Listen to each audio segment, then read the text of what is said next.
Welcome to the Tai Chi Chuan podcast. My name is Isaac Kamens. This is a bi-weekly podcast where my friend Jess O'Brien and I discuss internal martial arts, Qigong, and meditation.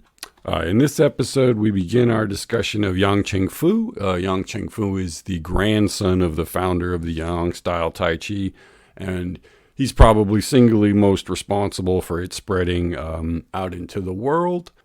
So we look at a couple little biographies of Yang's life, and then we take a look at a couple of stories about Yang's life from Deng Ming-Dao's book, The Wandering Taoist, which, if you haven't read, is a great sort of Carlos Castaneda type book on Taoism. So it's one of the staples of every Taoist library. Then we turn back to Baiwa's discussion of the Tai Chi Classics, and we discuss the concept of intent and how you use your intent or yi to move your body, and essentially the whole thing of if there's up, there's down, and how that relates to your mind.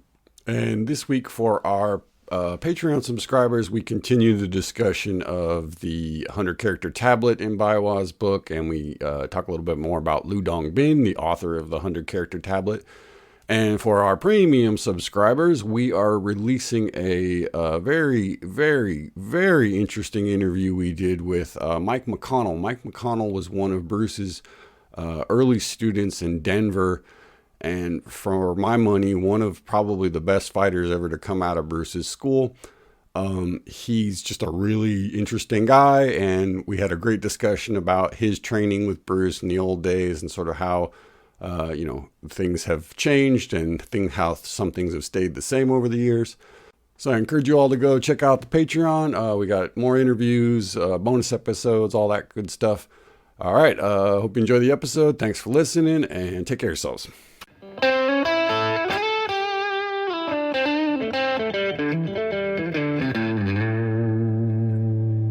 Welcome to the Tai Chi Chuan podcast. In today's episode, we're going to talk about Yang Cheng Fu, the founder of the modern Tai Chi style that spread all over the world.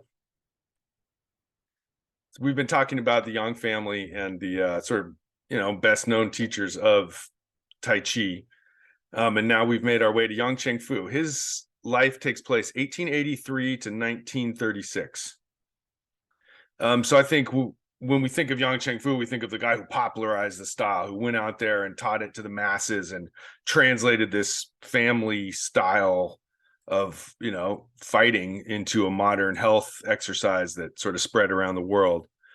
Let's see, it says here that he offered instruction to the general public at the Beijing Physical Culture Research Institute from 1914 to 1928. Okay, so that's at the 1928 is that pivotal date in Chinese history when a lot of different things happen. And I think the army's building up, the Japanese invasion's happening. He moves to Shanghai, so a lot of people headed south in 1928. So I guess that must have been part of him spreading the art. He removed the more difficult movements from the form, and he smoothed it out, made it easier, less vigorous. And sort of just made it more accessible. So that's how it ended up spreading to the rest of the world. And so our trainings, you and I have trained together in Wu style, but I've definitely been out there and learned a bunch of Yang style over the years. It's pretty widespread. Ran across a bunch of different schools and got to experience it. But it's pretty similar to Wu. It's more or less the same thing, just slightly more broad, spread out postures is my impression. Yeah, essentially it's the large frame and the small frame. Right. And I was going to read a little bit about that out of Kumar's book, Power of Internal Martial Arts. He's got a little bit of Yang's biography here. So it says, before the Boxer Rebellion, the students of that generation were taught Tai Chi as a fighting martial art, and the forms they did were called Old Yang style. Forms and push hands were viewed primarily as useful preparatory skills, stepping stones towards actual ability to successfully perform fighting applications in unrehearsed combat. So that was when Tai Chi was way more of a martial art, less emphasis on push hands. He says, most of the Yang style done today, however, comes from Yang's other grandson, Yang Cheng Fu, who did not come into his own until after the Boxer Rebellion. When he was young, Yang Cheng Fu took up a dissolute life of drinking and living in red light districts and did not complete the classical combat training. However, he was very good at push hands. So he says that school is way more push hands. And he actually there's a note here at the bottom.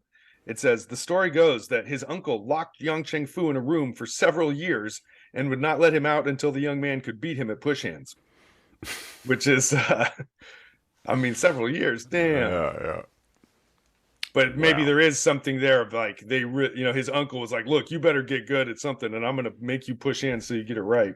Part of it is that firearms made hand-to-hand combat less of a thing. Yeah. And by the 1930s, it was damn clear that, martial arts were for something other than self-defense mostly, because, that part of it wasn't practical for most people, and so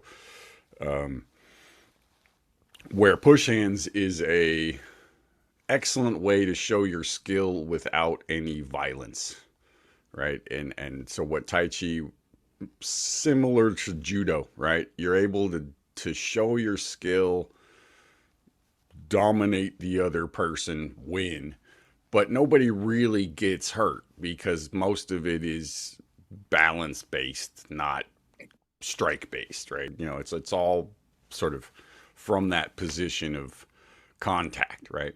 I mean, my theory on Kano is that he saw some guys doing push hands and thought, hey, that's a really good idea, and adapted that method of training to what interesting theory. But that's just my take on it. But that sort of back and forth, right? What does that allows you to work on the fundamental skills of Tai Chi's two-person activities. Totally. And that's the beauty of push hands. It gives you such an incredible format for testing every different technique you want to use without having to fight full contact. And it's safe, right? Totally. But at a certain point, it's like... it ain't quite the same. It isn't fighting, And so I just think in the modern times, it sort of replaced... it's like arm wrestling or something, right? Arm wrestling replaced fighting in bars. It was like, well, or whatever, pick your sport, but like there would be some sort of activity where you would, all right, let's do a test of strength that doesn't involve actually fighting each other and see who wins, right? I mean, well, Kumar speaks to that right here at the end of this little statement. He says, it's equally difficult today to find those who can teach the martial side and those willing to put in the time and effort required to attain mastery. As we move towards the next millennium, most Tai Chi schools do not even seriously practice push hands, and even fewer reach the level of fighting applications. There is much value in terms of personal cultivation to be had learning push hands and the fighting application side of Tai Chi based on calmness and clarity rather than an animal hormonal rush. So that's part of his spiel, is like, you should preserve the applications of push hand. So I wanted to pull another story that's pretty entertaining. This is from The Wandering Taoist by Deng Ming-Dao, 1983. And it's one of the few sort of fictionalized accounts in English anyways of Yang Cheng Fu. But it's a pretty damn good story. And this book's taking place in like 1920s, that sort of 20s and 30s era. And young Quan Sai Hung is on a martial arts journey, and he learns that of the three internal martial arts, Tai Chi is the highest form, and its greatest exponent was Yang Cheng Fu, who taught at his own school in Beijing. Sai Hung had known him from childhood because Master Yang had visited every summer. Sai Hung had always called him Uncle Yang, and the Tai Chi master affectionately nicknamed him Little Monkey.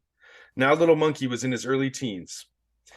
Yang Cheng Fu welcomed Sai Hung warmly. He was a large man, over 6 feet in height and enormous. His shaved head was like a bullet, and his compact face and heavy forehead looked impervious to injury. Sai Hung knew that his old uncle had two sides to his personality. One side he had heard of but had not yet seen. Yang Cheng Fu was reputed to be a devastating and merciless fighter. The other side was refined and scholarly, and there was this gentle, soft-spoken, bespectacled, and almost bookwormish personality he knew, who greeted Sai Hung. So that's a little description of Master Yang as this big, huge, imposing figure.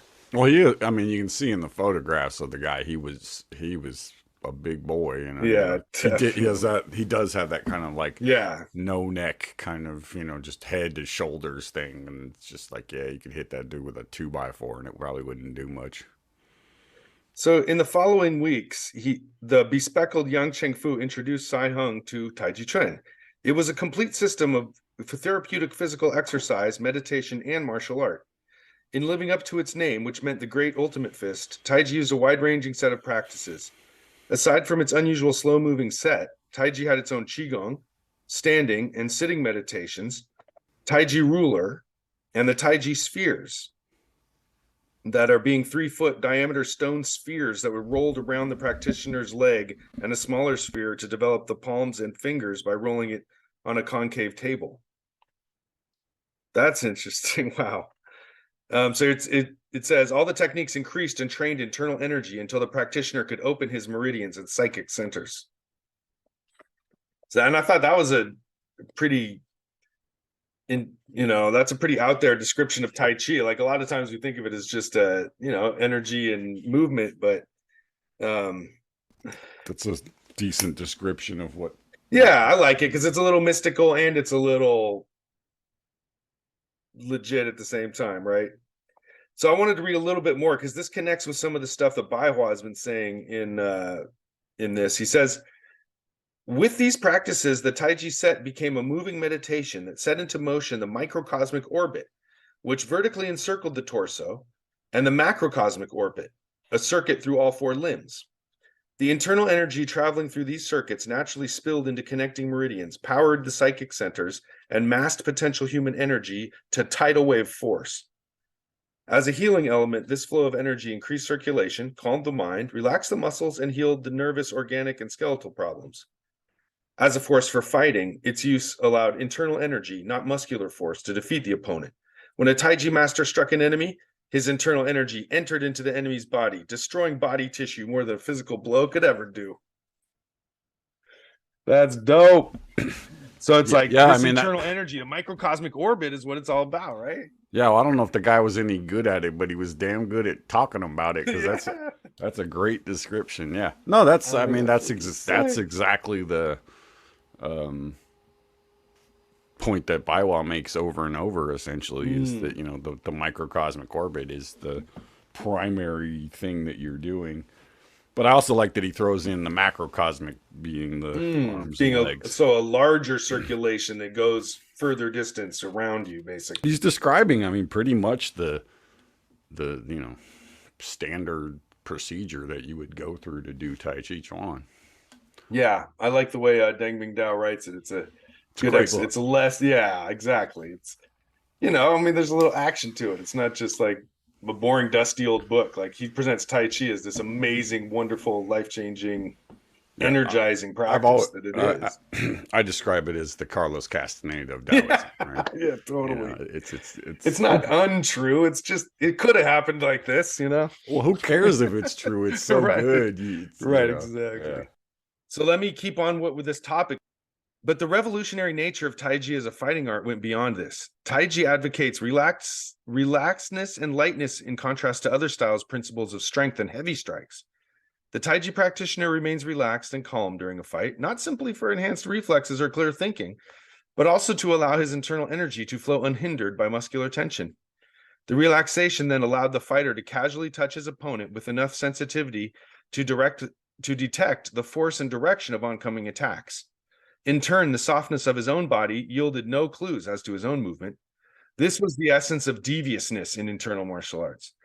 And I think that's really good because it is true that doing a softer practice does allow your mind to be more relaxed, but not just that. It allows your body to kind of feel what's happening way better. When you're striking really hard and just swinging a haymaker, you can't really sense anything. Like Tai Chi is the total opposite of that, where you're being as soft as possible, even making yourself weaker because you get so much advantage by understanding what the other person's doing. Yeah, the doesn't matter what you're doing. Playing drums, using a hammer, doing Tai Chi, reading a book. How if you can relax your body while you're doing it, it's going to work better. Now, relaxing is not the same thing as being soft, right? You can relax your mind and still be extremely physically tense. this is what, like a gymnast, right? Their bodies are not relaxed when they're spinning up and upside down, holding their shoulders up, but their minds are completely relaxed, which is what allows their body to do that without getting snapped in half, right? Tai Chi is this step beyond that where you also try to relax your physical body, right? And this is the piece about, your intent being relaxed is different from your jing being relaxed, your body, right? So that's the Neigong part of it, right? That you first have to learn to really soften your body while you're doing something. The swings, arm swinging actions are really energy gates. Yeah, that's kind of the most sort of, I don't know, visually you can kind of see it, because it's like you've got to be able to be loose enough that your arm will swing, but when it hits something, there's got to be enough in it that it doesn't collapse, right? That you knock through the thing you hit, you don't break your arm, right? So this piece of how do you find this, total softness and total relaxation, but still have something, and that's the real, that's the whole thing of Tai Chi. It's a is difficult quest. Finding that place is a, lifetime journey, but that's kind of what it's all about. Is you're as they say, invest in loss, right? You're never gonna get it, right? Like there's nobody does it perfect, right? No one's ever done a perfect tai Chi form, right? But you get closer and closer to this thing of, okay, I did it with less tension. I did it with less, push. I did it with less loss of balance. But the whole thing of accepting that part of what's happening is you're going to fuck up, right? That's life. That's just how things work. So Tai Chi works into, this is where relaxing comes into it, right? Because if you fuck up or something happens that you don't expect, it's your ability to relax that gives you that, half a second of time to go, what's happening right now? And then move, as opposed to something happens that you don't expect and you just freeze, right? And this is back to that conversation we always have about gaps, right? Totally. And in one sense, the microcosmic orbit, right? This flow up and down, up and down. If you can keep that going, which is also your breath, but you don't freeze in the same way, right? So when you freeze, that cycle freezes. So part of what he's talking about is, that in martial arts, this microcosmic orbit is what allows you to release your body from the inside so you don't get stuck on the outside. And I think that's where it, from a practical point of view, is really useful to think about. How are you connecting what you're doing on the inside to, interacting with another person? Right. Hopefully you are able to react better under fire, under pressure. You, instead of freezing, you're able to continue and let your mind doesn't freeze up. Basically, if your mind doesn't freeze up, then your body won't. Exactly. So the next thing it says here, which I love too, such sophisticated technique was fostered through Tai Chi pushing hands, an exercise where the students used circular movements by touching hands to detect their partner's attack and thereby pushing them over, and through an extensive set of fighting techniques practiced as separate sparring routines. In fighting as well as healing, Tai Chi was indeed the great ultimate, and Yang Cheng Fu had to be constantly ready to prove it. And that's the description of push hands, which I think nails it pretty much. Like, it's we've been doing that a long time. Like, I learned it ages ago, back when I was in like high school. And so to me, like, I figure everybody must know it. But I think Tai Chi pushing hands is actually kind of unique in its own way of how soft it is. I mean, I guess every martial art has its two-person flowing, but you roll on the ground, even in jiu-jitsu or Wing Chun, you do, the hand covering they do, lop sound maybe. I forget what it's called, but Yeah, I think again, I think the defining characteristic of it is it's not so much about pushing the other person, it's about the sensitivity part. Totally. So it really should be called sensing hands, not That's a good way pushing to put hands, it. right? Yeah. Because the I mean, pushing hands is a thing, right? Like if I want to launch you across the room and it's a competitive thing, I would call that push hands. But there's a stage before you get into the like big monkey thing of I'm going to push you and it becomes almost like wrestling or something that is really just about learning how to move as a unit and feel what you're touching. People don't have really good sense of sensitivity with their hands.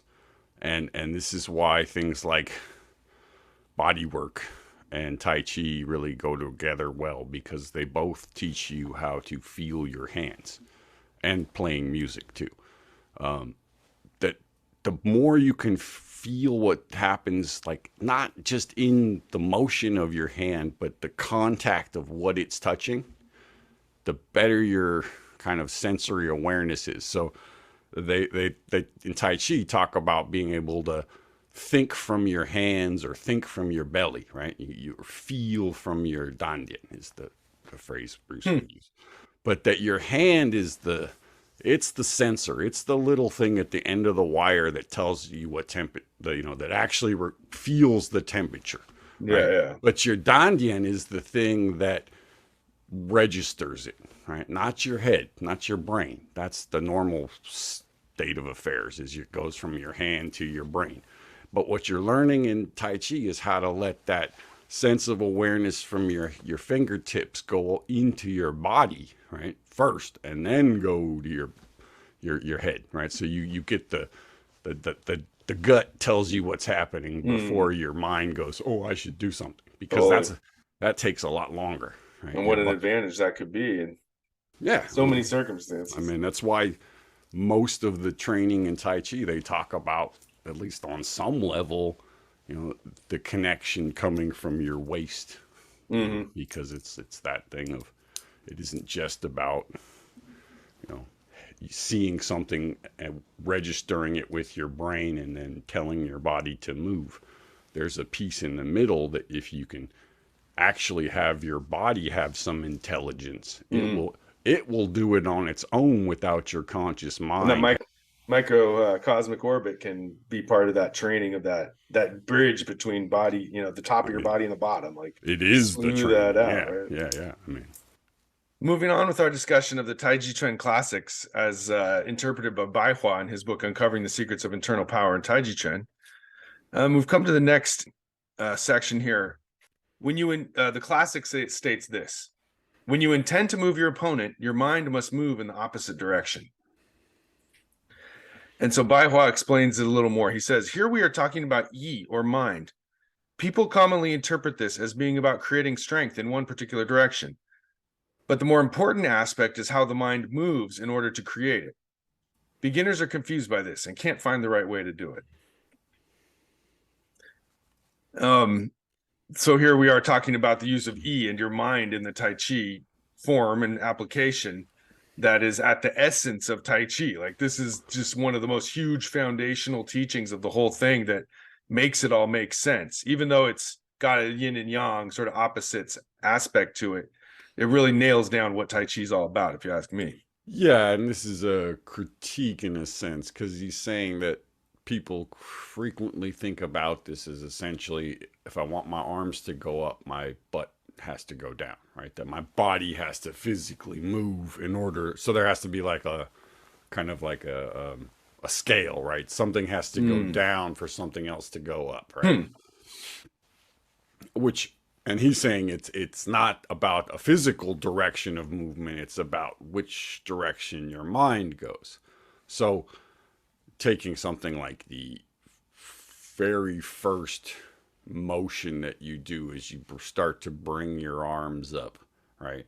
Before they really start to move, your body starts to sink and something starts to rise up your spine, right? And this is the beginning of that microcosmic orbit even Interesting. Yeah. before your arms actually start moving. There's a little bit of movement up to get it going, kind of, and that's the intent part of it, right? So again, frequently people kind of bypass teaching someone how to use their intent by just saying, okay, well, if you drop your body a little bit, you can feel that sort of lever feeling of, Yeah, and there's some, that definitely is helpful too. oh, that's part of it, but the deeper thing of it is that you actually can move your mind, right? This is the E in Xing Yi is same E, right?